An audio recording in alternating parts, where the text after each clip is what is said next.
welcome to TMW Online, the Melanated Way. I'm Linda. That is Abby. We're covering all things before the 90 days, season 8, episode 15. So we're almost caught up. Mayday! Mayday! Mayday! Appropriate. What were your overall thoughts on this episode? The theatrics in this episode.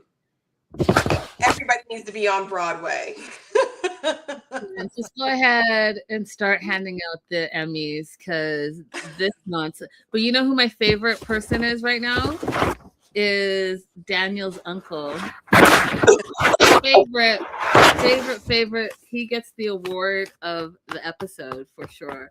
Hey, Raydella, and I want to shout out Becca. Becca left a comment on our show from the other day that I was in tears laughing. Becca could be a stand-up comedian. That's how. Oh, Becca leaves the best comments and commentary. Yeah, absolutely. So glad she's back. So overall thoughts on this episode besides the awards and Broadway. But besides the awards and Broadway, I think the most interesting dynamic in this episode for me was Birkin and Laura and Michael. And it's interesting because, like, even though I know that Birkin is not a good partner, I am in this situation, I'm rooting for him.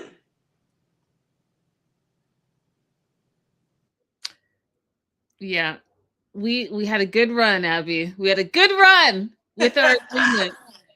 We are not there at all. I'll explain why later. Okay, because we had a good run. All right, let's go to Elise and Josh. Elise really feels like there's something off with the friendship between Nat and Josh, and she can't wrap her mind around why a woman would allow a grown man to live rent-free at her house. And I personally think, she's not wrong. You know what I mean? Like, why are you grown? You're almost 40 and you're letting a whole other grown woman take care of you. And like, what does she get out of it? Besides like, oh yeah, we're good friends, but like, yeah, you can come and stay with me as a good friend, but you need an exit strategy. I learned that the hard way. Never let someone stay at your place if they have nowhere else to go ever. Like, they have to have an exit strategy or they will be there forever. Right. Yeah. I don't get it either. And the thing that's even more concerning about it to me is that Natalie described it as, I said Natalie, I don't know if her name's Natalie. Nat described it as, and I was going through a hard time. Mm-hmm. So there's some emotional thing there. It's not just a weird financial issue. There's some kind of emotional connection there that I do think that Elise is right for feeling something for. But my thing is, what you're feeling doesn't mean plow through it and ask more questions. It means retreat. 100%. 100% agree with you. Nikki, hey Nikki. Nikki agrees with you. Says St. Abby, Laura's telenovela plan is falling apart. So back to Elise and Josh.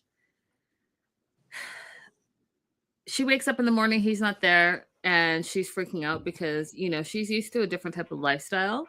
And she's feeling like she's living in a frat house with 2 frat boys. And again, I don't think she's wrong. So she's feeling overwhelmed. She wants to go home. And, ladies, I always encourage you, go with your gut instinct. Your gut is telling you the truth. Your gut is that is like the fight or flight situation. Listen to it. Mm-hmm. So he actually ends up, she has a whole meltdown. Okay, she has a whole meltdown. She's crying. He actually gets home while she's crying and hears her and decides to turn around. I was like, this fool's not trying to comfort her. He's like, oh no, I'm not trying to deal with any of that. But she hears the door open. So she goes after him. And I was like, that is a red flag. He sees that you're in pain and rather not be there. Mm-hmm. Mm-hmm. And then instead tells her when she goes out there and she's crying, well, I ran to do a few things for work while you were asleep because, I knew you were sleeping and I need to take care of work, but I also know I need to take care of you. It's like, well, that's not true because she was in pain and crying And you did not take care of her. You ran away. Exactly. Into So the hall. crazy. But she's still falling for Josh and she wants it to work out. But she doesn't really believe anything he's saying about him leaving and leaving for work. She's still not over the fact that he lied and said that he was living with his mom when he was really living with Nat. But they decide to call a truce and have a beach day and go to Bondi Beach, which is on my bucket list. And they go surfing. And that was like a fun, light moment because she was terrible. It was her first time. Falling all over the place, but they were having a great time. They made a whole day of it. They went to eat, but casually. They got some chicken burgers and fish burgers. And I was telling Abby offline how that food looked delicious. Like that fish looked like fresh and fried and looked really, really yummy. I have a question for you, Linda. Huh? Is it weird to you, or is it just me, to be asking someone if they participated in some activity with another woman prior to your relationship or prior to your date? It's weird. Okay. Yeah, it's I was weird. just checking. It's weird. And we're gonna get to her shortly. So these burgers, he's like, yes, let me get some tomato and aioli on them. And she's like, oh, and ketchup. But she didn't realize in Australia, they call ketchup tomato. I thought that was kind of cute. Yeah. I would So have been confused by the aioli part, but then I remembered that aioli is part mayonnaise. yeah, aioli is just mayo and whatever garlic aioli, you know what I mean? Like whatever extra ingredient you're putting on, it's just mayo and that ingredient. Mm-hmm. I'm surprised someone hasn't made like a ranch aioli because you know Americans love you some ranch. Oh, I'm sure it's out there somewhere. Oh, probably. You know, I saw a commercial, totally sidetracked, but I'm just like fascinated by this fascination that you all have with ranch.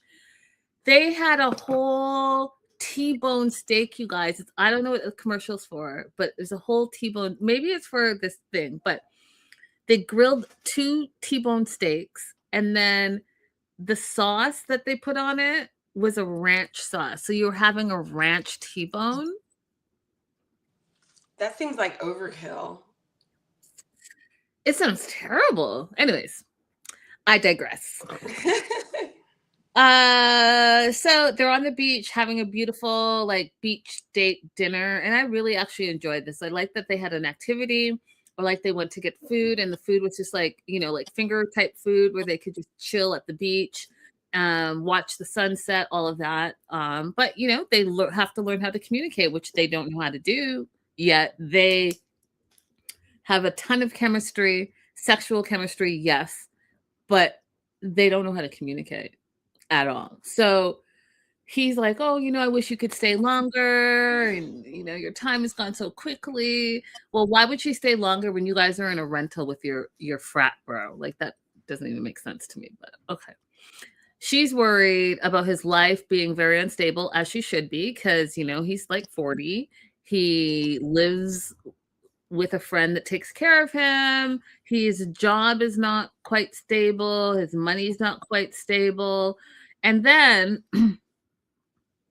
here's the thing that is crazy to me that he threw in like it was an afterthought. So he said, you know, this year has been a year for me to forget. It's been a hard year for him. His son leaving and moving, quote, for a better life. So he started to spiral and go out partying, and he just kept partying, but now recently he's calmed down. Now, um, I don't know about you, Abby, but you have a whole child that you threw in as an afterthought and with no context to why getting away from you would make it a better life. Because I then, because you guys know I get distracted, had to go to the interwebs to find out. And it turns out there's a whole story about him being like a deadbeat dad, hasn't seen his kid in forever, allegedly, is like nowhere to be found. So, allegedly. So, this is a whole thing. So, simple fact that he made this an afterthought is is on par to what I'm hearing online. Yeah. Crazy. Hey, Tina. So, you know who we haven't seen in a while is Joslo. Yeah. We got to check on her. Yes, we do. So this conversation they're having, because they don't know how to use their words and communicate, and they started off with a sexual connection instead of an emotional connection. And yes, you guys, they talked online for months and months and months, but that's nothing. Okay, you know that Abby and I don't believe that that's real relationships when you're just like online daters. You need to have FaceTime with that person if you really think that you're going to have an emotional connection. And that emotional connection is what's going to move the relationship forward. Obviously, sex will move it forward quickly, but it's not sustainable if you're not compatible and you Mm-hmm. can communicate. So this whole situation turns into a fight. And they have a terrible night, sleep in separate rooms. He goes to work out, she goes for a walk. And then we find out about her ex and how she had like a not high school, but a teenage love at 19 and moved to Florida for him. And he passed away from, quote, struggles she didn't know about. What did you think his struggles were, Abby? Because I know what I thought they were. Oh, I immediately said addiction. Addiction, me too. Overdosed or Mm-hmm. something. That was my guess. I don't know, and she doesn't tell us, but every other relationship she has compared to that, and also has trust issues and just like deep-seated issues that I think she probably still has to work through. So on her walk, she stops and calls her mom and dad, Woody and Beth, and tells them, I really like Josh, but she's worried about his finances and his living situation. And here's the plot twist. The dad was like, don't be so dramatic. I need you to calm down, slow your roll. Those were his words. And learn more about him because you're always so negative coming into these relationships. And basically said, like, you nag them and you're so negative that you don't give them opportunity to show who they are to you. And I was surprised by that. Mm-hmm. I was surprised by it, but it made sense because now we're having more insight into her poor decision making and her lack of ability to walk away from men after they've shown her bad behavior. So it's not all her. They led us to believe that it was all her and her own poor choices, but it's them. It's the pressure they put on her to be in a relationship, and it's them waving away when she's bringing up what is a red flag. So There's no parent in the world that you should tell my partner has an unstable work, life and unstable housing, and we're in our 40s, and that parent should respond with, well, you nag people. That doesn't make sense in any parent-child relationship. I mean, I was surprised, but I'm also when we first started covering this season, one of our commenters, followers, besties said that just wait because Josh is not the only problem. And this episode showed me that there's some stuff about Elise that needs to get sorted because I think that she too, like you said, with her parents, have a whole different idea of what relationships are and communication and what makes a successful relationship. Josh is at the gym or an outside gym. He meets up with Chris and he tells his side of their fight to Chris. And he basically chops it up to Elise being jealous of Nat. And I absolutely don't believe that that's what it is. That is not what it is, but even Elise is having trouble phrasing what the issue is. It is not jealousy, but nobody's saying what the real problem is. What's the real problem? The real problem is that Natalie has an emotional connection to Joshua, that nobody is talking about or explaining. What is this hardship that she went through that he helped you with? What is this hardship? What is that connection?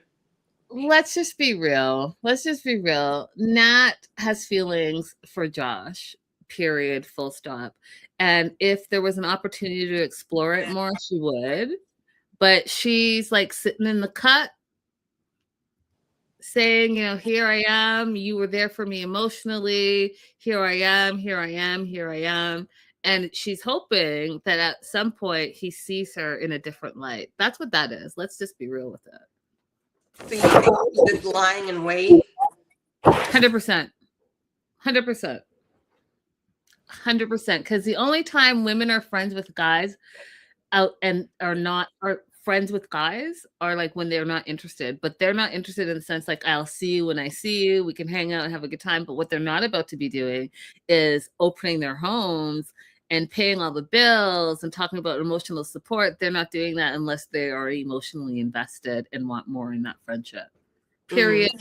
Full stop. Period. Full stop. Do you want to add anything else before I move on from these two? There is something else to talk about with them. Okay, what is it? So when she's all the red flags about him, right? Ton of red flags. When she says you lied to me about your living situation, his response, yeah, so what? Did he say so what? Maybe not verbatim, but that's what I wrote down. That's what I heard. Okay. Then she says, I'm afraid you might be using me. He says, why would I when I'm using Nat? Yeah, that part. I laughed. Why would I when I'm using Nat? I mean, I think he thought he was being sarcastic, but there's a truth in everything. You know how people say when you're making a joke, it's based in something that you believe, even if you're just joking. So I think that he thinks he has it made over with Nat. He didn't make an attempt at a haha or anything. That was him just showing us the truth. He's shown us enough that Elise should be able to freely walk away, but unfortunately she won't. She won't. But I do think, Abby, that they're equally problematic for different reasons. She's lovely and I like her personality and I think she's fun, but there's some emotional stuff that I think she needs to work through. And I think that can only be worked through if she gets like some professional help. Mm-hmm. I do think obviously like she has her own issues, but she's not a liar. She's absolutely not a liar. She tells you exactly who she is and shows up exactly who she is. And I know that she's been getting a lot of online hate and I don't understand it. But I do understand because I know the 90-Day Fiance world from day one. Anyone that's like mildly attractive on this show gets the most hate. The 90-Day Fiance world does not like women who are attractive and who know that they are attractive. Like women who move with confidence get a lot of hate in the 90-Day Fiance world, which is just a smaller microcosm of the real world. It's crazy. It's absolutely. Listen, she posted something or she did an interview or something, and women are freaking out about her outfits and yada yada yada. And I was like, her outfits are fire. And at the end of the day, I think it's the women that can't wear those outfits that are hating on her. Like, let her. We get mad when men try to patrol what we wear and how we look, what size we should be, all of those things. But then you guys turn around as females and hate on the same things. Like, make that make sense. Make it make sense. Women are the biggest haters of other women, but then we'll go ahead and freak out if a guy says, oh, what are you wearing? Or that doesn't look good. You're the same person that turned around and said, Michelle around the corner, oh my God, look how short her skirt is. She shouldn't be wearing that. You guys are hypocrites and I can't stand it. Yeah. Yeah. She looks good in everything that she wears. And even if she didn't look good, so what? It makes no difference for me in my life, and she likes it. That's what I'm saying, you guys. Yeah. How does it affect you unless you're jealous and you're hating on her? Who cares what people wear, especially women? We wear whatever the F we want. What type of a lot of people spend time worrying about things that really have no effect on them. And it honestly, like, your life would be a lot easier if you would just let some of them go. Like, my clients like to say a prayer before you go into court. To me, that's not going to make any difference. But do I say, no, no, no, no, no, you cannot say your prayer? No, because it doesn't hurt me. It doesn't make a difference. Say your prayer, right? But when I go get my nails done and I want to put sunscreen on before they put the gel nails on, the guy's always like, it's UV, it's not gonna hurt your hair, it's not gonna hurt your hair. Sir, if it doesn't matter to you, like, it makes no difference to you. If you don't believe it, that's fine. But I believe the sunscreen is gonna keep me from having 80-year-old hands when I'm only 46. So let me do it. Those are two wildly different examples. But thank you for sharing. All right, we're moving on to Daniel and Lisa. Y'all, I cannot with these two. I cannot. That's it. I'm so done with them. You know what, you guys? I couldn't be in the same room as Lisa. She drives me absolutely bonkers. Her screechy whining, it's like chalk on a blackboard. It's so annoying to me. I just sit back and I'm like, ugh. They're going to go talk to Daniel's uncle. She wants to know what will happen if she doesn't get forgiven. Like, what will happen if he doesn't forgive us, she says. And I said, us? Who? I wrote it, I said, forgive us. Yeah, forgive us. Who needs to, us? Oh, no, sweetie. You did all the lying and thieving and nonsense. You took blessings under the shroud of hypocrisy. No, that's you. Not forgive us. That's all forgive you. Okay. And then Daniel, who also is a hypocrite as far as I'm concerned, because this fool keeps saying how much he loves this woman. You don't love her. You are looking at the passage to America and that green card. That is what you love. And you don't lose it because A, you've put in all this work, and B, she pays your bills. Who would want to lose that? You are, and so the hypocrisy comes here, okay? So his tribe, his religion, his country, all the things don't believe in same-sex anything. So he's willing to not stand in his beliefs in order to get what he wants. And I find that scary. So you're not standing for, and whatever you believe, it's not the point. I don't care what you believe. But if you're going to believe in something, stand in it. Don't be wishy-washy because you're using someone in order to get more of what you want. That sounds ridiculous to me, at least. So he then says, well, everyone's a sinner. So we can go to our uncle and ask for forgiveness.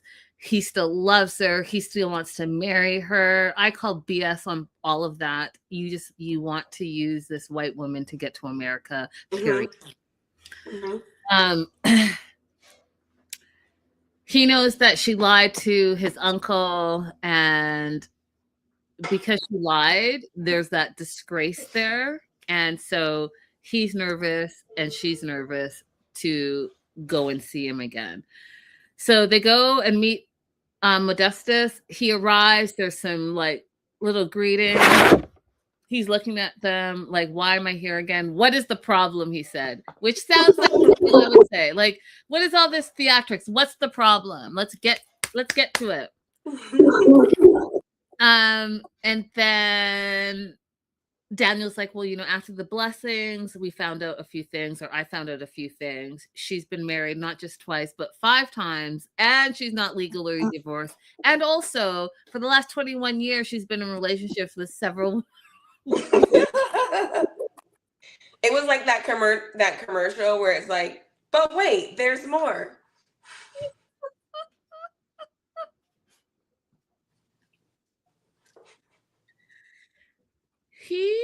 I wish I took a screenshot. His face, you could tell he was about to spin out, but remember that he's on international TV. His whole face contorted, and then he pulled it back real quick and said, quote, "This is too much." Think it is too much. It was too much for me, and the way he just said it was wild. She starts crying, "I'm sad, let me explain." And he shoots her a dirty look and says, "It is not your time to talk." You told me you stopped with the lesbianism a word? Is that a word? I've never heard it said, so I don't know, but I'm gonna let him have it. Let's add it to the lexicon. Listen, I am not one to talk because I make stuff up all the time. So he says, "You told me that you stopped the lesbianism." And she's like, I have. Then why am I hearing all of this right now? Like, why are we doing this? If it was just that one time you stopped, I gave you the blessing. Why are we now talking about it again? Is because you lied. And then he's like, where is the honesty? 21, and the way he words it, you guys, is just 21 years with your fellow woman is an abomination. The way they both say fellow woman, your fellow woman, it cracks me up. Yeah, it does. It does. She starts crying even more and says, I've stopped. It was in my past. And then she said, the culture in America is different. Here again is the other hypocrite, right? Because Abby and I have talked about this, and I just feel like if you're not even a friend to yourself, nor are you a friend to your own community. You are willing to say, like, stand up on what you are. Like, okay, you were a lesbian for 21 years and all of a sudden you're not, which I don't understand actually, but whatever. That's not for me to understand or judge, but stand in your convictions. Instead, you're downplaying, and you're not a friend. You're actually you are the worst type of foe to have in a community. Like in the Black community where there are Black people who do not support because they don't think there's enough to go around. That's not an ally. That's not a supporter. That is a hater. And it's the worst hater because they're right there in your community. Same thing I feel for her and her community. You're literally not standing up for the rights and all the things that you all have fought for. And now you're like, oh, that was in my past and I'm not like that anymore. And, you have to forgive me. Did you think you needed to be forgiven the last 21 years? I mean, the things that she's saying don't even go together. On the one hand, she's saying, forgive me. On the other hand, she's saying it's my culture, which I have a problem with her saying that it's the culture, because it's not the culture. Like, it's a very recent development in American history that you're able to get married as a gay person. So it's not the culture. It has not extended over your 21 years of lesbianism. Okay. It's not the culture. And even if let's say, how do I want to say this? If you are a lesbian or if you are gay, that is what you are, no matter where you are in the world. That part. Now, whether or not you're free to express that may be different because of the culture that you're raised in, but the culture didn't make you gay. The culture didn't make you a lesbian. You were that already. And then you may have had to suppress it based on where you were. A lot of the clients that I work with, they come to the United States and they already had a feeling that they were different. Some people are more formed and they're able to say, I am gay. And some people are a little bit more like, I've never been attracted to girls. I've always wanted to spend more time with my guys, my friends, like my other male friends. They're not as fully formed in their thought, but it's there. It exists in them.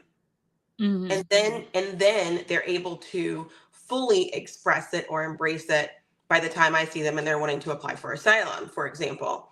But it already exists. I've never had a client come in and say, since arriving in the United States and being exposed to the culture, I've turned gay. That doesn't happen. You were either that already or you weren't. I mean, yeah, she's a walking contradiction for sure. So Modestus is pissed. He's like, "You've been telling me lies." He goes on to say, "What will the gods of our land say?" She freaks out and it starts like this crying, whining thing that lasted way. It was see, I'm already giving my own self a headache. It lasted way too long, and the uncle's not having it. He's like, "This marriage is going to be over, over." Then this is my favorite part. He turns to Daniel and says, "Why is she crying? It's making me more angry. These faking cries for sympathy, the hyperventilating, save the crocodile tears. You always say one thing and you do another, and the whining is annoying." All the stuff that he said was everything that I was feeling. And I was so proud that he said it out loud because Hmm. that's Hmm. it's just manipulation. That's her like go-to. Is she thinks that she can cry out of the situation. We're only here because you're the liar. You're the liar, the manipulator. You're the one that decided that you were going to not say anything. So by not communicating the truth for all this time and then now getting caught in your lies, now you're the victim? You're the liar. You created this. It's crazy. Yeah. Yes, hashtag that part, Karen. Um, so no, what we're not about to do is the crocodile tears. And I'm gonna say it, and it's gonna be a little controversial, but I stand by everything I say. The crocodile tears in an African nation by the white woman is, I mean, you all do whatever you do in America, but that shit's not gonna fly in Africa. No, no. Like you said, it's a different culture. That's so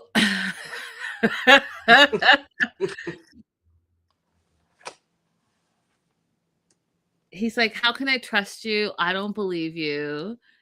You know, you can save these crocodile tears because tomorrow you may go back to your same vomit." I was like, "Ooh, that I have not used vomit in such a powerful way." Yeah, I was thinking when we say poo poo, but we could also use vomit. It's the same explanation of crap. Yeah, it's very I was like, "Oh, Hmm. let me store that. I Hmm. will probably add Hmm. that to the repertoire." Hmm. Um, Modestus turns to Daniel and says, "Because of the kindness of my heart and because I love you, I will now have to consult the elders and spiritual leaders and the chief priest for guidance because this is above me saying I can approve this and bless this. So that's the next step." What do you want to add? Absolutely nothing. This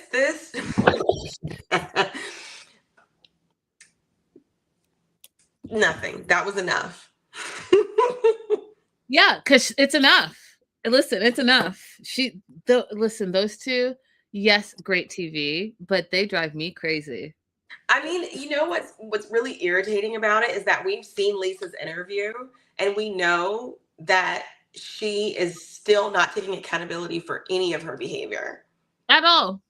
And the whole purpose, her daughter recommended she do the show so she could see who she is. Hmm. So So, she's just refusing to acknowledge any part of her behavior, any part of her bad parenting. In my opinion, that is a cry for help on Faith's part. A cry for help. Like, I want to maintain a relationship with my mother, but it's getting very difficult. She's in this stupid relationship with a man in Nigeria. How can I get her to see herself? yep. The extreme of saying, let me recommend my mom for this TV show as a way to try and get her to see herself is crazy. It's absolutely crazy. Absolutely crazy. Oh, I'm doing all the things here. Cool. Okay, we're moving on to Beer Can, Laura, and Michael. Yeah. Dear TLC, you know, the little bit of shades that you guys do all the time is just so good. There's so many layers. So even in the intro where you have Beer Can, Laura, and Michael, and it's Laura and Michael, and then Beer Can pushes her to the side and gets in between them. Hilarious.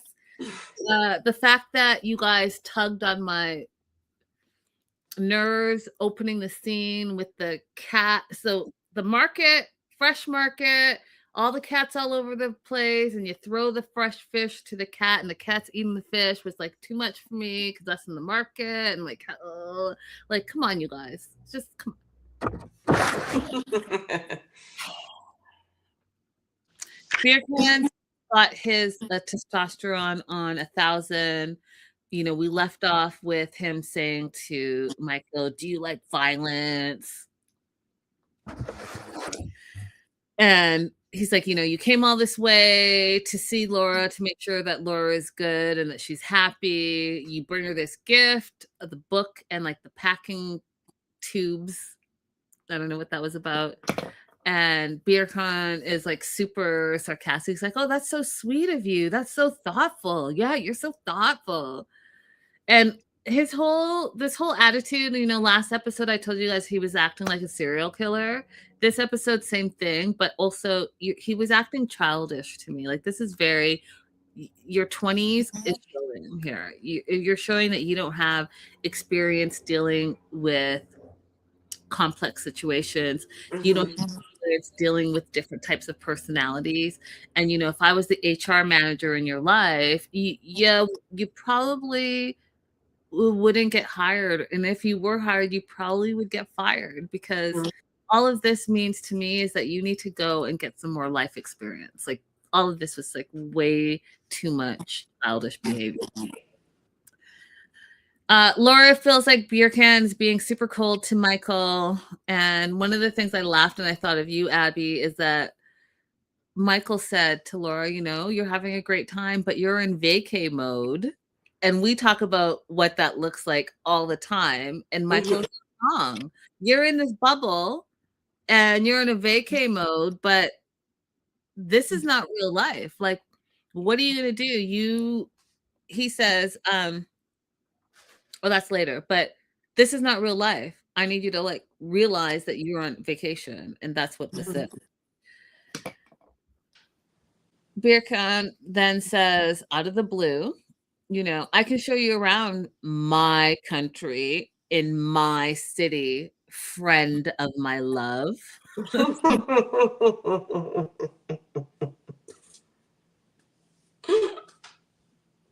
The passive aggressiveness of it all just is like, ugh.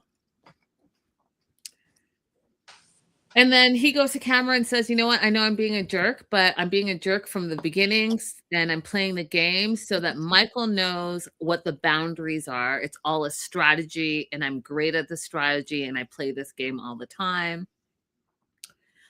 I'm going to get to know him now. I'm going to find out his motives. And at the end of the day, this MF," he says, "I'll stop it if his motives are to get back with Laura." And I was like, didn't you feel like that was just a lot? That was overkill.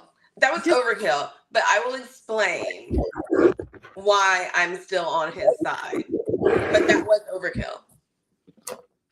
Oh, it was too much. Absolutely too much. They decide that they're going to hang out. They're in the taxi. They're having the soccer versus baseball conversation. And without going in too deep, I just think that's interesting because baseball is an American pastime. It's so huge here.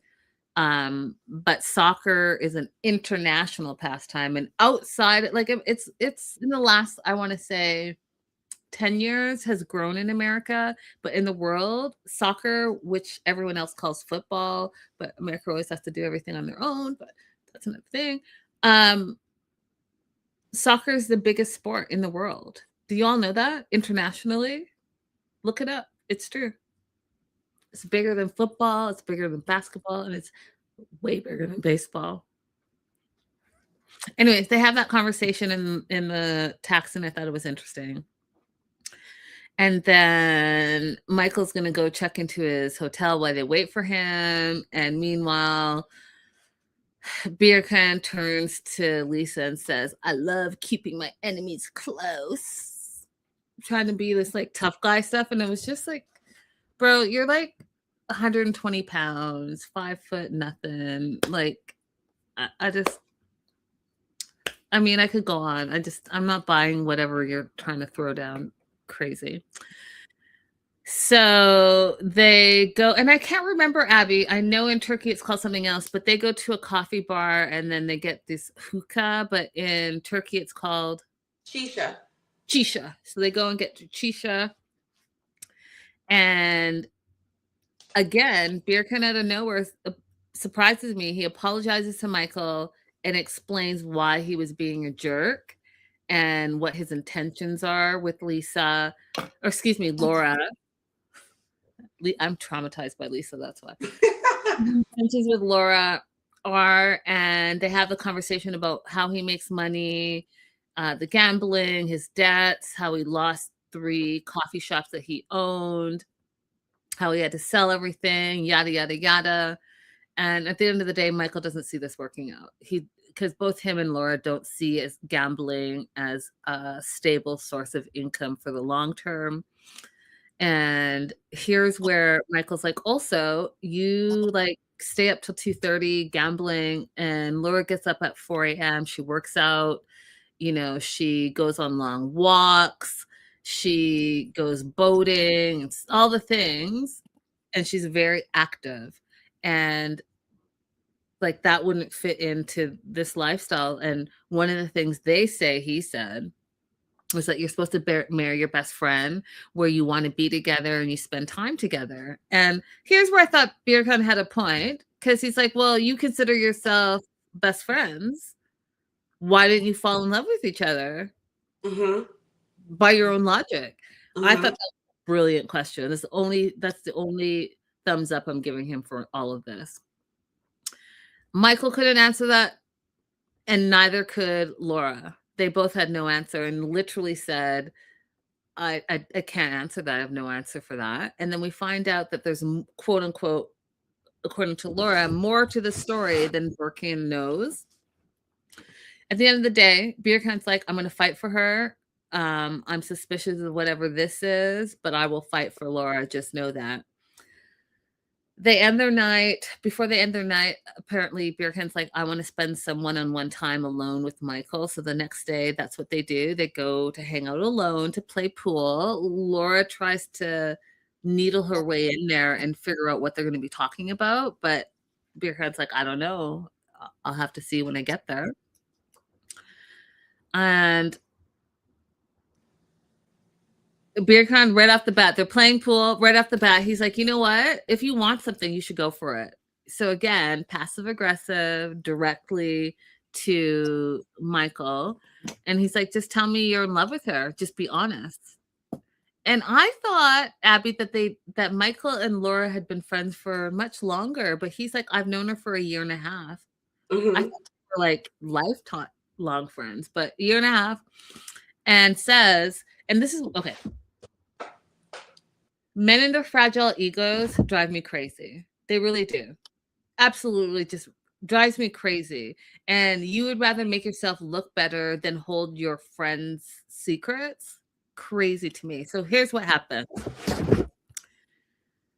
Birkan accuses Michael of being in love with Laura.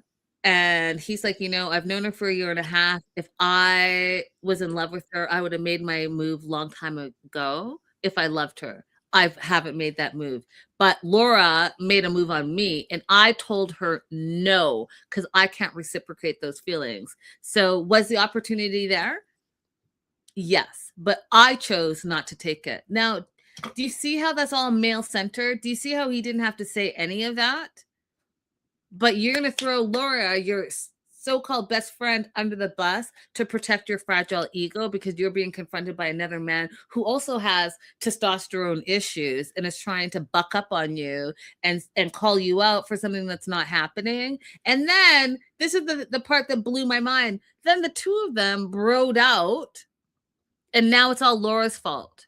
So now Beer Can feels betrayed because he can't now trust Laura. He believes Michael, who he hated just 5 minutes ago, over Laura, who he says he loves, on this. Make it make sense. Make it make sense. So here's where we diverge in the woods. This is Laura's fault.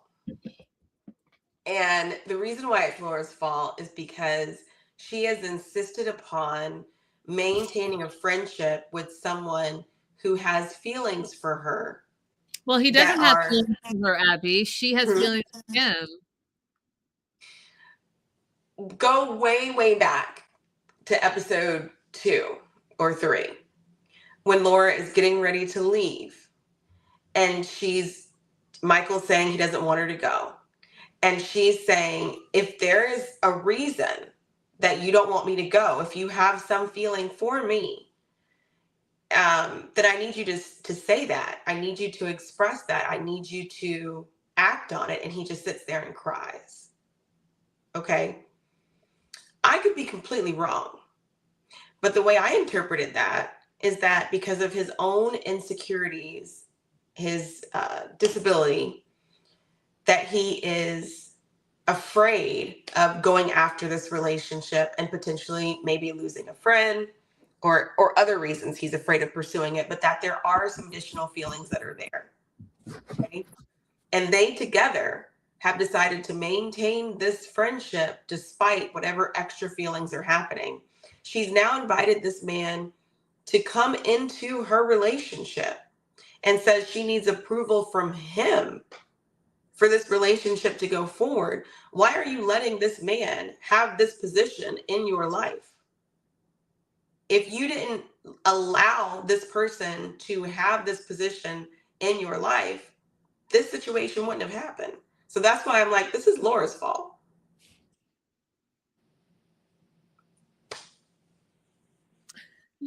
I hear what you're saying.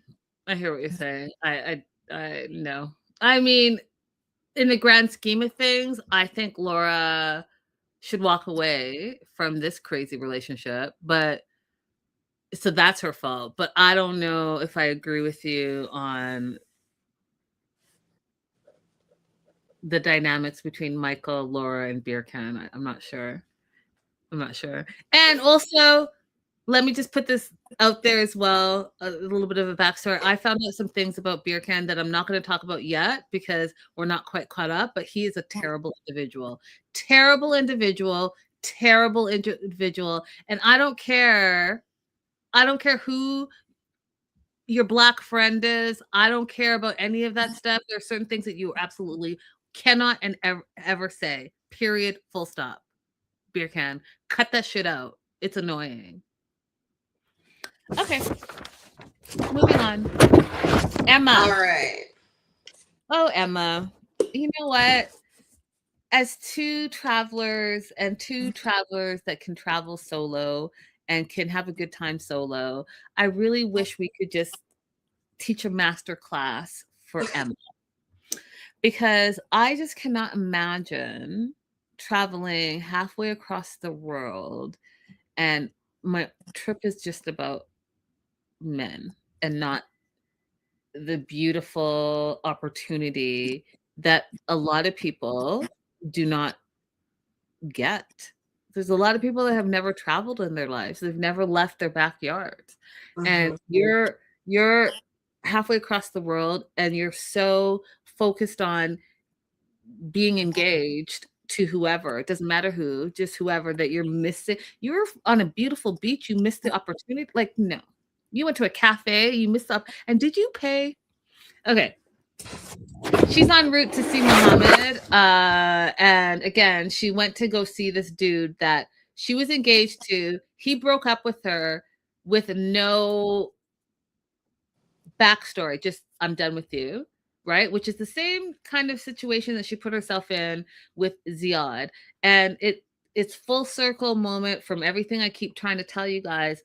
The emotional attachment, the conversation, the communication is way more important than just like jumping into bed with someone. Now, you know that I always say sex is important if that's part of the compatibility, but off the jump, that shouldn't be the first thing because then you have a false sense of connection, which is Mhm. what happened with Ziad. Ziad was blowing her up, gaslighting her the whole time. She gets down there. He acts all shy and timid and in public, but then, slinks into a room, gets what he wants, and then drops her.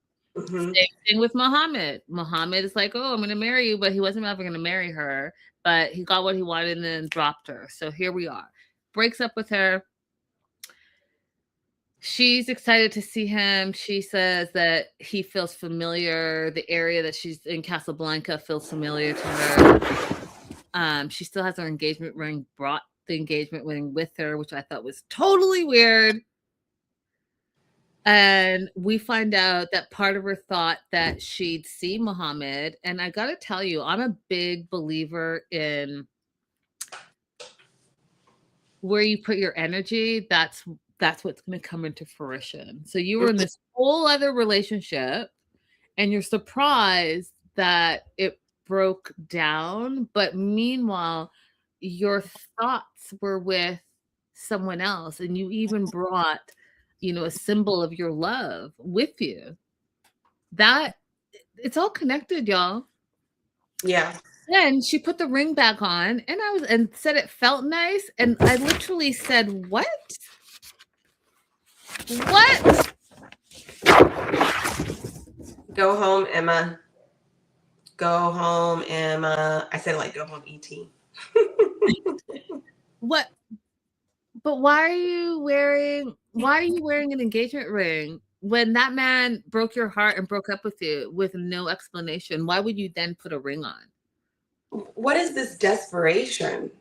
You just got broke up with from someone else. Why are you anyway, I didn't even write Emma's name down on my notes.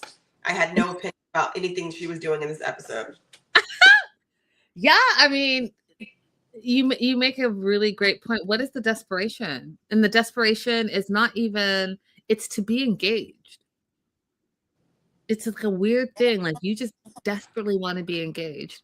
So she goes on to say that she's open to starting a relationship with him again. I was like, who with He who? he didn't mention that at all. There's been no foundation for you to believe that at all, Emma. And You're not only with it. that, why are you begging this man who treated you terribly for anything? You said, oh, he said, come to Casablanca, but you're the one that called him. You're the one that said, hey, I'm in town. And then you know what he said? Have fun. I can tell you from personal experience, when someone comes into a town and they're like, hey, I'm here. Okay, great. Have a great time. I don't want to have anything to do with you. Mm-hmm. And that's what he was saying. But she took it further. And you know what? Because he has an ego and a fragile ego because he's a man, he was like, let me see how much she'll put up with because they'll continue to push and push and push to see how much you'll put up with Mm-hmm. because they can. You haven't set any boundaries. So she is on her way to Casablanca. She's nervous. She's remembering all the things from her last trip to Morocco, and she feels like there's a lot that's been unsaid between her and Muhammad. She gets there, and that was the other thing that pissed me off. You guys, when you're on a date, I'm going to tell you something. Don't be the first one there, and you're waiting for the man. It reeks of desperation. Like, Mm-hmm. don't be late, be on time, but don't be like early and then you're sitting around waiting for the man to make the entrance. You are the prize, my friend. Don't do that. Just Mm-hmm. don't do that. Even if you have to sit in your car, if you took a Mm-hmm. ride share or whatever, chill over there. Mm-hmm. Let him get there and then you go in. Like it just all of this screamed of desperation. So she gets there And she sends him a text, desperation, saying, I'm here, it's outside patio. And then she continues to sit there. Server comes. She's like, oh no, I'm going to wait for the guy to get here. Okay. Enjoy your surroundings. Look where you are. You may never go back to this place, and you're just not even going to have a moment with it. No, instead, you're all on your phone. You see that he's online, that he read your messages, he hasn't responded. That should tell you everything you need to know. It really should. It really should. But I'm of the opinion that I will never chase you. I am just so not interested in that. Do I like to go on dates? Do I love relationships? All the things, yes. But what I'm not about to do is chase you, because why should I? Because I'm also great as a single individual and can enjoy my life. So I'm not about to chase something that doesn't want me. Like, that's just, I think that's where I'm irritated with her, because she just the opportunity of travel and she's not utilizing it, and it makes no sense to me. So then she sees that he's like not responding. So she's like, I'm gonna call him. No answer. And then a little bit later, he's like, I have a fiance, leave me alone. I don't want to see you anymore. I don't want to hear from you anymore. And she freaks out. And this is where she ordered a cappuccino. And I was like, I hope she paid for it, because she's like, I'm done. I'm done. And, scampers off. And she's upset. She's like, Zia dumped me and left me in the desert, and now Muhammad is standing me up. In what world am I the single person and they're not? And she has this whole moment with the ring. She throws the ring into the ocean. And I just felt like she missed the whole entire point of all of this. Absolutely. She missed the point, because why should he have a fiance but I'm still single? That's what you got from this? That's what you got from traveling from Marrakesh to Casablanca to see a man who has treated you poorly, who broke up your engagement, who didn't say, let me come to see you? Like, I feel like I may be very wrong, but I think it's like an hour, maybe even more than an hour between those two cities. He didn't even bother to try and come and see you. You are going there. Just, girl, I need you to get it together. I need you to get it together. You are not unattractive. You are not unintelligent. You are not. What is going on, Emma?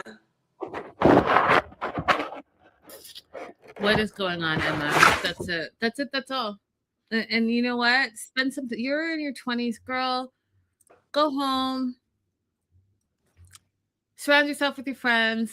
And if traveling is only for men, then maybe just like go for dinners and libraries and the gym and events, and just start to meet people and figure out who you are as a person, because this isn't it. And this is not a good representative for the 20 somethings, because it makes you seem crazy.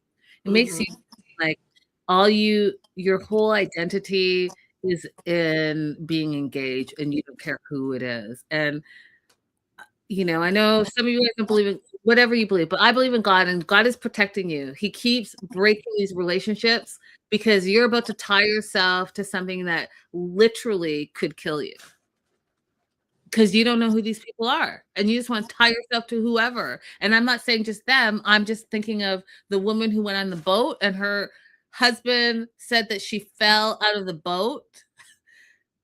It's too common. I can't remember what it's called, but it's called something. Where it's called, well, there's the one where the guys take you like hiking or skiing or something. There's alpine divorce. Alpine divorces. Yeah, and then the one with involving water is a different name that I can't remember. The Alpine, I'm calling it all one right now. Alpine divorce is where they take you on an activity and all of a sudden, boom, boom, boom, boom, boom, boom, boom, and it's always the men. I want someone to do a study on this. Someone, please do a study on why men are always killing women. Let's do a study. All right. Anything else you want to add before Absolutely nothing on Emma. Stig and Aviva, overall thoughts on their segment.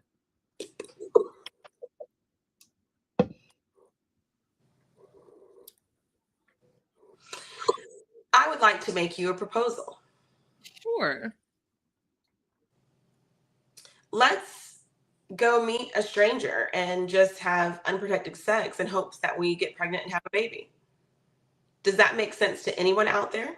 Does that sound like a good idea to anyone? Does absolutely anyone believe that that is going to pan out into a wonderful situation and a beautiful life? Abby, did I send you the video about the woman with her like 10 baby daddies and they each had an issue? Did I send that to you the other day? No. Oh, you guys, this is when you say that, this is all I think of, because we just have to start making better choices as women. Like, why are you doing that? Why are you having these online quote unquote relationships, going wherever you're going and literally having unprotected sex in 2026 with someone that you don't know?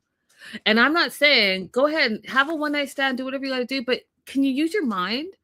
It is 2026. There are too many things going on for you to like contract anything or whatever over not having what? And then to talk about having babies?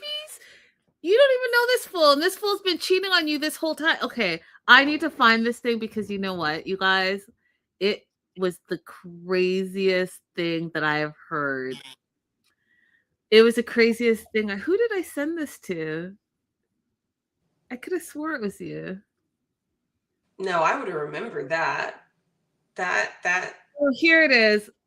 Can I play this, you think? On YouTube? Okay, I need you guys to hear this. Okay. So my first baby daddy, which was my first love, and he's the father of my oldest, he has transitioned from Tiny to Tracy. I don't think I would have told that. My second baby daddy was kicked in the chest by a horse. It gave him an instant heart attack and he died. Jesus Christ. My third baby daddy, just a deadbeat.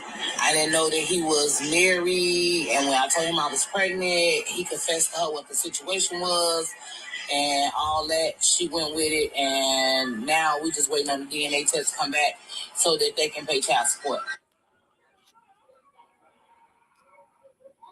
My fourth baby daddy decided he wanted to fucking be a pirate and go rob the boat freights and shit like that. So he is now serving 20 years. And my last two kids have the same father, and he is 72 years old, living in a nursing home with dementia. Okay. My point being this, she obviously does not use protection. She obviously doesn't communicate. She's got a bunch of baby daddies, and the only common denominator is her. So I say all that to say, coming back to Stig and Aviva, why as a woman are you putting yourself in that position? That's my question. Just like this lady has like 100 baby daddies, and you know, one is married, one is dementia, one's in prison. Like, it's because you're having sex with these men that you don't know, and you're having unprotected sex. If you had protected sex, then maybe you wouldn't be in the predicament that you are in. And Aviva being 26 years old, and then you go to meet your internet boyfriend who's also a cheater and a liar, but you don't know all those things yet, even though your Auntie Spring has been trying to warn you. You were just like, no, you're so in love and you want to have a baby. And you talked about having a baby before you even met him. It couldn't be me, Abby. It couldn't be me. It couldn't be me either. Listen, number 3, 4, 5, 6, that wouldn't be me either because I would have been at the chop shop. I'm going to send that to you because you have to actually see her to be like, what is happening right now? Your fourth baby daddy did what? He's a pirate? I would simply choose to believe that that's AI. Girl, it is not AI. No, yeah, Stig and Aviva don't make any sense to me. I mean, like, on top of all the things that we've said that are irresponsible about it, let's say that she did get pregnant. So now you're going to go back to the States and be raising this baby alone. because Stig doesn't have permission to come and go as he pleases to the United States. We don't know what his financial situation is, if he has the money to be able to do that. So you're looking at being a single parent of a biracial child in an area where, based on what your family looks like, is not very diverse. Nobody's thinking about that. Yep. 100%. Remember we watched the 90-day, the island one, Abby? The Paradise one? Love in Yes. Paradise. And the girl went to Jamaica, ended up getting pregnant, and that guy is a deadbeat.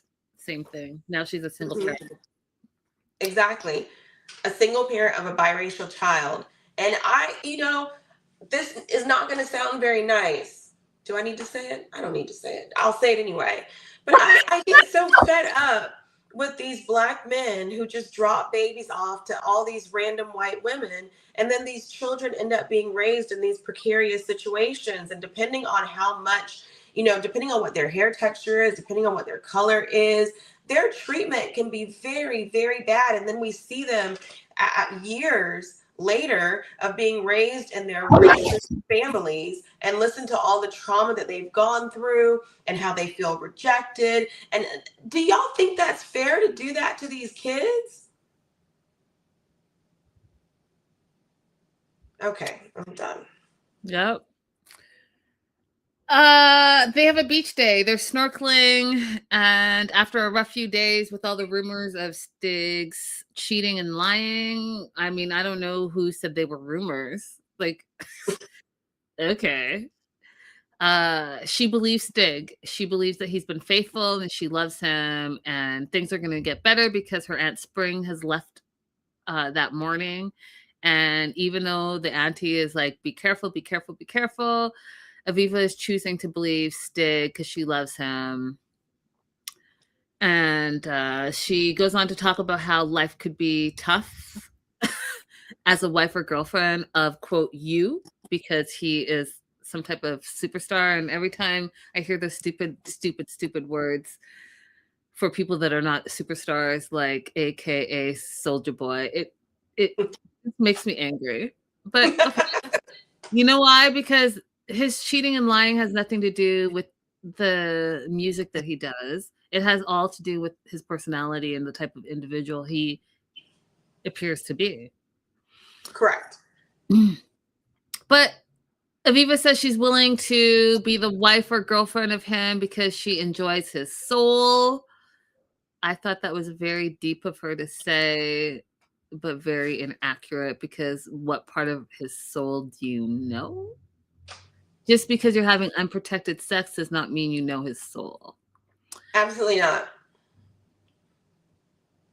He does this whole diatribe about how he's grateful to have her here in Belize, how he's grateful that she's staying by his side, which really translates into, I'm just happy that you're here believing my lies, and that even though everyone was trying to warn you about me, you decided to be delusional and stay by my side. Because just a few days ago, when you were on your phone and I had that whole crash and burn spin out because you weren't paying attention to me, you were still by my side because you weren't saying that a few days ago.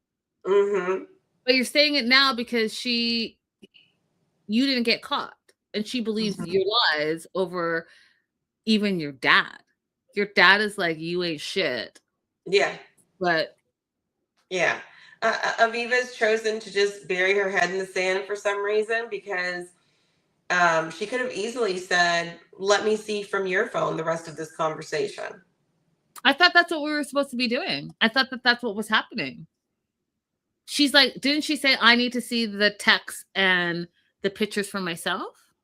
But she abandoned that. She only wanted to see what the girl had. And then she deduced from what the girl had, well, it doesn't seem that serious. Yeah, no. Then you cannot be a part of the Women Detectives Club. No. I read something recently where it says when a woman feel something's off about her relationship, she is a better detective than the FBI, and that is absolutely true. It's true of myself. It's true of that one. I have this friend named Beth, and when I tell you, Beth can be in a room with a guy, and in under an hour, she knows everything and will tell you, no, don't do that. No, don't go for that guy. And here's why. Blah, blah, blah, blah, blah. She is the FBI. She is the true. Listen. That being said, he's gaslighting and love bombing all in the same little thing. Grateful that you're here in Belize. Grateful that you're by my side. I keep falling for you day after day after day. And I want you to know that I love you. And I fell in love with you on this trip.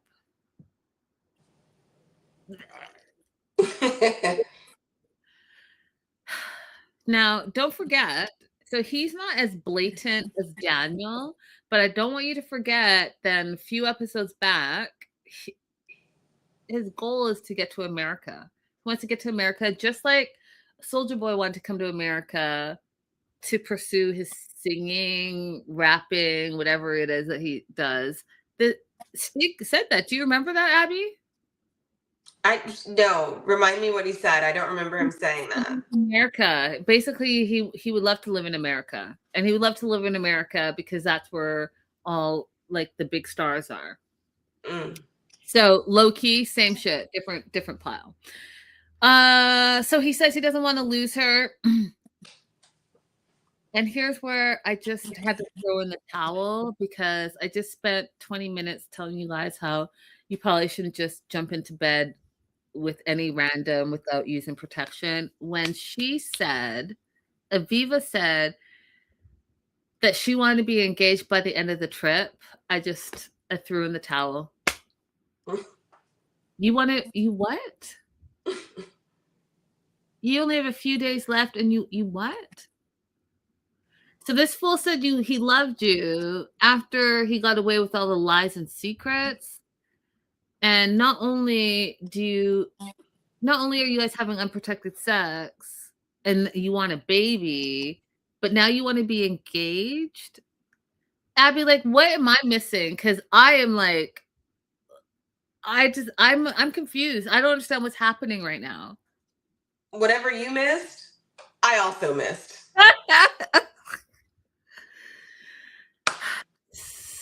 Don't get it. Stig has designed. He organized a romantic getaway at San Ignacio. Yes. And I want to go because they went to see the Mayan culture. And then the room was really, I don't believe he set that up, but whatever. It was really cute. And then he arranged a cooking class, which actually I don't believe that either, but wouldn't that be awesome, Abby? You're on a trip, Mayan culture, and then now you get to actually make traditional Mayan food, which is what they did. We find out, wheat wasn't in those days accessible to the Mayans, so everything was corn-based, and they show how they roll the corn into the masa, and the masa turns into corn tortillas. They add like smoked chicken and rice, and then it's a whole thing. And up my alley. They take the cooking class, they make it sexual. He's behind her, and they're rolling the thing. The whole thing happens. I wasn't interested in any of that because I don't care. That lady's face was hilarious.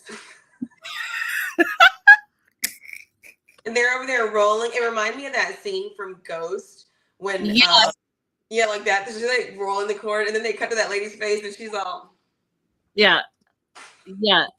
He was not impressed. She's like, I'm so sick of these damn tourists. So sick of the tourists and the locals running amok. The whole thing. Her face said the whole thing. So they're eating their delicious food. And then they have the conversation about, when are you getting your period? And are you having pregnancy cravings? And they both want her to be pregnant because he wants a future with her. And I just thought, like, anchor baby. He thought that, and not that that's how it works. I know that doesn't work, but what I was thinking is that he thinks that that's how he's going to get his passage to America because his kid is there.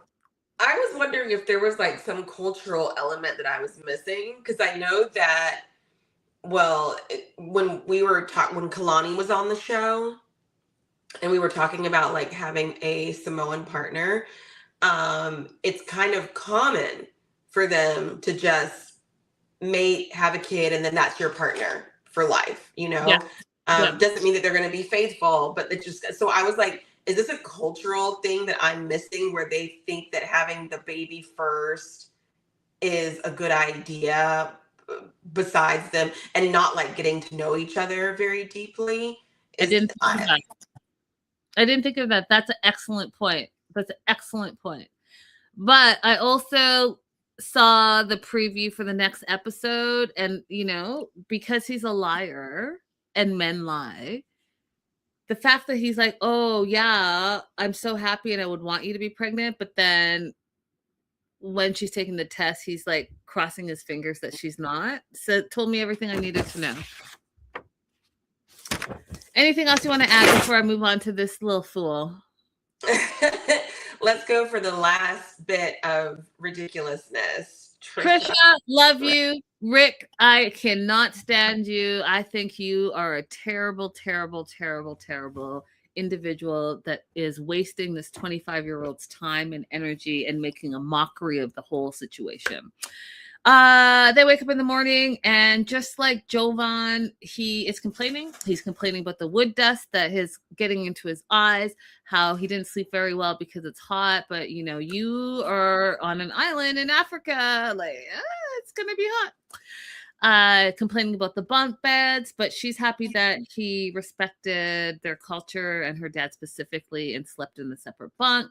He then complains that he's gonna go take a shower and the water is cold. He realizes that he is so dramatic, and he sees that her family is laughing at him because of all his theatrics. And to me, I'm just like, you suck. Then he's complaining as the family is doing a nice gesture and making customary food for him. And one of them is the cassava leaves, and they're grinding it and preparing it. And he's like, ew, is that the ones that was bitter that I don't like? Complain. Dad sees him and wants to talk to his daughter, and he's like, no, but alone. Cracked me up. And the dad's basically like, listen, I welcome Rick. I feel like you're marrying him for fun and not for future. He's not serious about anything, and he's refusing you children. And you know that in our culture, that is the most important thing in a marriage. And so I don't see what the point of this at all. And if he doesn't give you kids, what future do you have? And what does that look like? And he says, sweetheart, it just worries me. And I just thought, you know what? He's speaking from his heart, his tradition, and his culture, his beliefs to his daughter. And I just really appreciated it. And then the dad says, before he leaves, we need a definitive answer from him. And this is where I was shocked that Trisha defended him, because I know that's important to her to have children as well. Like, she's literally said this and has confronted Rick and has stood her ground up until this moment. And now she's like, oh, but what if I love him and he decides that he doesn't want to have kids? Are you asking me to choose between you, Dad, and the family, and Rick? And the dad's like, yeah. Yes, there is no middle ground. And what I loved about that, Abby, is because she was just as firm in her belief before Rick, I don't know what spell he put on her, because he already cheated, he's lied, then he's been texting his ex, all the things, but she's still standing up for him and saying, oh, well, he hurt me, but I still love him. And then now you're not standing on your convictions of your whole 25-year life, where you said that you wanted to have a baby, and that's who, and you're even a midwife, and that your baby's all around you, and that's who you are, and that's who you love. And now this friggin' clown comes in who has 5 kids of his own. So he's got the dream that you've said that you wanted your whole life, but you're now going to put that aside because this fool says, well, he can't decide, which he already decided, by the way. He's told us and the producers that he doesn't want any more kids. He's just wasting time. He's wasting your time. I truly believe that if Trish had said to her father, it's not important to me to have kids, that he would have backed off. I think the reason why he's pushing forward is because he knows that that is what she does want, that is what she does believe, and he wants to make sure that she's not faltering on her own desires and wishes. Because I really do think the way the conversation was going, she didn't say, I don't want children. She said, but what if I love him and that's his decision? I really do think that that father gave her an opportunity to say, children aren't actually that important to me. And she didn't say that. So he was like, full steam ahead. I loved everything that he talked about. And I agree with you in the sense that he was he was reminding his daughter of who she is and who she's presented to be her whole life as he's raised her. But the fact that she goes on to say that she wants to convince Rick to have a baby because she loves him so much and he's a good man. You cannot force a man to be a father, nor should you want to force a man to be a father. That's not going to end up well. None of that makes sense. Yeah, it doesn't make sense. But have a baby, you're going to resent him. He's going to resent you, and the baby's going to be the one that suffers the most. Right. You love him so much that he's a good man. What part of good has there been? He brought a plastic tarp. He made you dress like a jungle woman. He's cheated on you. He's lied to you. He's lying to your face right now. He doesn't care what your wishes and desires are for the future. He is thinking only of himself because he took a few dollars to get one nice Airbnb, because that's really all he did. Yeah, there's nothing that we can say about Rick that would make me say he is interested in your future, in your life and development. You know, if he was truly looking out for her, he would have brought over whatever book she needs to study to get into nursing school in the United States. He would have started talking about ways that she can gain some independence there, you know. Tell me what other skills that you have. How else can we integrate you into my life? But because all he sees her as is a babysitter and a sex toy, he's done nothing to indicate he's interested in her personal development. And that is something I think that we should add to Linda's list. What has this person done to show they're interested in your personal development and your business and your career goals and your family goals? Like, whatever it is that's important to you, what have they done to show that they're going to help propel you in that way? Because women do it all the time. We help men manage their emotions. We help them manage their businesses. We help them manage their social media. We help men become. There is no man standing that has achieved any modicum of success that doesn't have a woman in his shadow. 100%.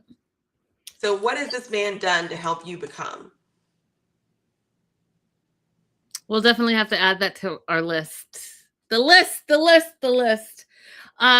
Question of the day, ladies and gentlemen, live chat. If you're watching the replay, here is the question of the day. Do you think Trisha will choose Rick over her family?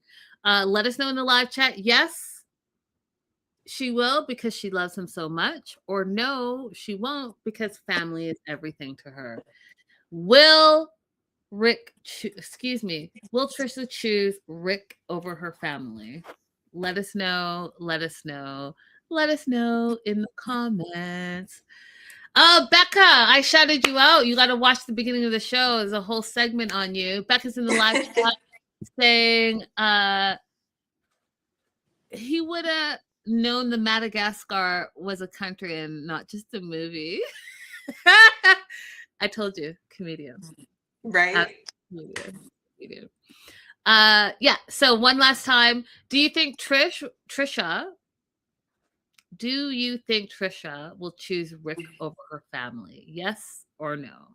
Let us know in the chat. Let us know in the replay. All the things. Do you want to add anything else? Just, shout out to avoiding eye contact, hanging out with us today, being super active in the live chat. We love to hear from everybody. We appreciate everybody, Ray Della, everybody who's in the live chat. But, y'all are popping today. Absolutely. Becca says, I hope not, but I think yes. So that's the first vote we have. She thinks that Trisha will choose Rick over her family. What are your thoughts, Abby? I think she will continue to try and make this relationship work, and I wish that she wouldn't. By the way, did you see, so I said that I thought that Tyrell might be a good match, or Tyree might be a good match for Trisha, and somebody vehemently opposed me on Instagram. Did you see that?